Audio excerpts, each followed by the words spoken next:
நமது சிறப்பு விருந்தினரை பற்றிய ஒரு சிறிய காணொளியை காண்போம். திருப்பூர் மாவட்டத்தின் பல்லடம் எனும் சிறப்பு நிலம் இவரின் பிறப்பிடமாகும்.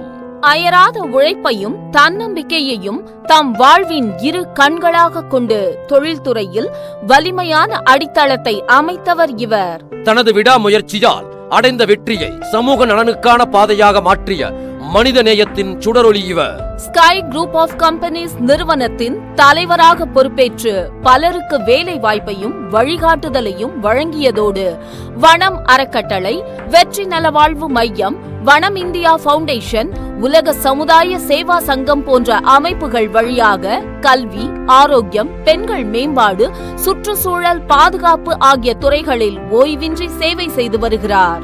இவரது வாழ்வியல் தத்துவம் தன்னால் முடிந்ததை சமூக நலனுக்காக செய்வதே மனித வாழ்வின் சிறப்பு என்பது. மேலும் இவரின் நம்பிக்கை வாக்கியம், வெற்றி என்பது நீ உயர்வது மட்டுமல்ல, உன்னால் பிறர் உயர்வதே உண்மையான வெற்றி என்பதுதான். சொன்னதை செயலில் காட்டும் நேர்மையும் தன்னலமற்ற அர்ப்பணிப்பும் இவரது வாழ்க்கையின் அடையாளம். தொழிலிலும் தொண்டிலும் சிறந்து விளங்கும் இவரை போன்றோர்தான் இன்றைய சமூகத்திற்கு உண்மையான முன்மாதிரிகள். இன்றைய விழாவிற்கு தம் அருமையான வருகையால் பெருமை சேர்த்த திருப்பூரின் பெருமை, கொங்கு சமூகத்தின் செல்வமாய் திகழும் பாண்டியன் குலத்தைச் சேர்ந்த திரு ஸ்கை வி சுந்தரராஜ் அவர்களை வரவேற்பதில் மட்டற்ற மகிழ்ச்சி அடைகிறது கிட்கோ. நமது சிறப்பு விருந்தினரை கௌரவம் செய்ய கிட்கோவின் ஹொசூர் டைரக்டர் காடைகுளத்தைச் சேர்ந்த லக்ஷ்மணன் அவர்களை அன்புடன் கேட்டுக்கொள்கிறோம்.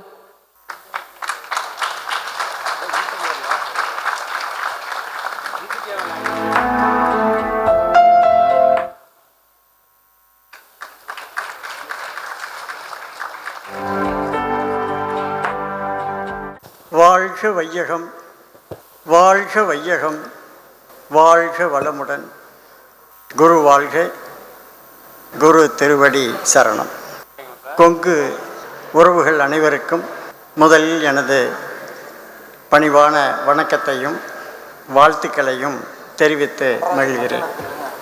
இந்த முப்பெரும் விழாவிற்கு வருகை புரிந்து நம்மையெல்லாம் ஆசி வழங்க இருக்கும் கல்வி அரசர், வாழும் விவேகானந்தர் என்ற பல பெருமைகளுக்கு சொந்தக்காரராகிய நம் அனைவரின் போற்றுதலுக்கும் வணக்கத்திற்கும் உரிய ஐயா PKK வானவராயர் அவர்களை வணங்கி, முன்வரிசையிலே அமர்ந்திருக்கும் தொழில் சாதனையாளர்கள், இளம் தொழிலதிபர்கள், கொங்கு உறவுகள், பெரியோர்கள், தாய்மார்கள், உங்கள் அனைவருக்கும் எனது மகிழ்ச்சியை தெரிவித்துக் கொள்கிறேன்.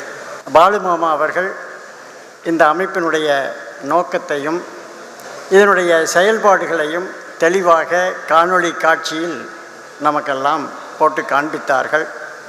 இப்பொழுது நமக்கு இன்றைய அவசர தேவை என்ன, நாம் அனைவரும் ஒருங்கிணைந்து என்ன செய்ய வேண்டும் என்று ஒரு சில வார்த்தைகளை உங்களோடு பகிர்ந்து கொண்டு நான் எனது இடத்திற்கு செல்கிறேன். தொழில், உழவு இரண்டும் இரண்டு கண்கள். நமது மனிதகுலம் தோன்றியதில் முதல் தொழில் விவசாயம். முதல் நாகரீகம் விவசாயிகளிடமிருந்து வந்தது.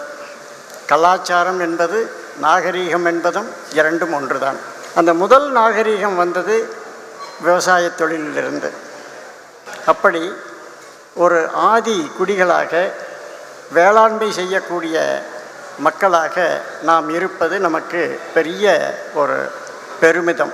அப்படி நாம் வேளாண்மை செய்வதில் மட்டுமல்லாமல் உலகம் முழுவதும் இருக்கக்கூடிய தொழில்களிலும் கல்வி, மருத்துவத்திலும் நமது நாடு, கொங்கு நாடு, தமிழகம் சிறந்து விளங்குகிறது. இப்பொழுது நமக்கு இருக்கும் சவால் தொழிலிலே அமெரிக்காவின் அதிக வரி விதிப்பு. அது திருப்பூர் மற்றும் கோவை மாவட்டங்கள் அதிகமாக பாதித்திருக்கிறது. நாம் மிக விரைவில் இந்த சோதனையிலிருந்து வெளிவருவோம் என்று நம்புவோம். ஏன்னா இதை விட பெரிய சோதனைகளெல்லாம் நாம் பார்த்துருக்குறோம். கொரோனா போன்ற சோதனைகளிலேயே நாம் கடந்து வந்திருக்கிறோம். அதனால் இது ஒரு பெரிய சிரமமாக நமக்கு இருக்காது என்று நாம் நம்புவோம். இப்போ நாம் செய்ய வேண்டியதை மட்டும் நான் சொல்லி என் இடம் அமர்கிறேன். நாம் எல்லோரும் சேர்ந்து இப்போது வளர்ச்சி அப்படின்னு நம்ம பேசிகிட்டு இருக்கிறோம். எது வளர்ச்சி அப்படிங்கிறதுல நமக்குள்ள ஒரு ஆழமான புரிதல் வேண்டும். அது நம்முடைய இயற்கை வளத்தை வளம் குன்றாத வளர்ச்சியாக இருக்க வேண்டும் என்று என்னுடைய குருநாதர் சொல்லுவார்கள். வளம் குன்றாத ஒரு விஞ்ஞானம் நமக்கு தேவை என்று சொல்வார்கள். அப்படி இந்த பூமி தாய் இன்று வளம் குன்றி வருகிறது, தன்னுடைய உயிர்த்தன்மையை இழந்து வருகிறது. அந்த செய்தியை மட்டும் நான் சொல்ல விரும்புகிறேன். இயற்கை வேளாண்மையை விட்டு விலகி நாம் நவீன வேளாண்மைக்கு ரசாயனங்களையும் பூச்சிக்கொல்லி விஷங்களையும் இந்த பூமியில் தெளித்ததற்கு பிறகு பூமியினுடைய உயிர்த்தன்மை 5% இன்று 0.5% வந்துவிட்டது. இது ஒரு ஆபத்தான நிலைமை. இது இன்னும் கீழே போனால் பூமி மலடாகிவிடும், எந்த விளைச்சலும் இருக்காது. நாம் பருத்தியை நம்பி நிறைய ஆடைகளை தயாரிக்கிறோம். உணவு உற்பத்தி இன்னும் 2 மடங்கு நமக்கு 2050 தேவைப்படுகிறது. சுதந்திரம் வாங்குவதற்கு முன்பு நாம் 30 கோடி ஜனத்தொகையாக இருந்தவர்கள் இன்று 140 கோடி ஜனத்தொகையாக இருக்கிறோம். நமக்கு உணவு இன்னும் 2 மடங்கு தேவைப்படுகிறது. விவசாயம் அருகிக்கொண்டே வருகிறது.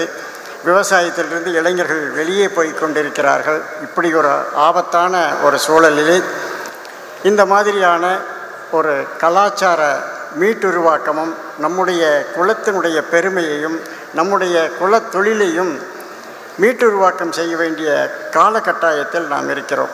ஏன்னா நம்முடைய குலத்தொழில் வேளாண்மை தொழில், முதன்மை தொழில். அப்போது இதற்கு பூமி தாயினுடைய வளம் அவசியம் தேவை. ஏன்னா நம்ம பூமியை நம்பி இருக்கிறவங்க. இதை திருமூலர் 3000 ஆண்டுகளுக்கு முன்பே சொல்லி இருக்கிறார். புண்ணியம் செய்வோர்க்கு பூ உண்டு நீருண்டு. பூ என்றால் பூமி.